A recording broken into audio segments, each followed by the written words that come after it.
Christina, kapag nalaman ko na ikaw ay nagsisinungaling, patatapong kita sa Madrid, kabibili ko pa lamang ng Castillo de Granada.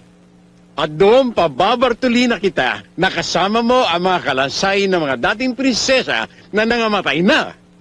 Kayo, pag nalaman ko na pinagtatakpan ninyo ang kalokohan nito si Christina, malilintigan kayo sa akin.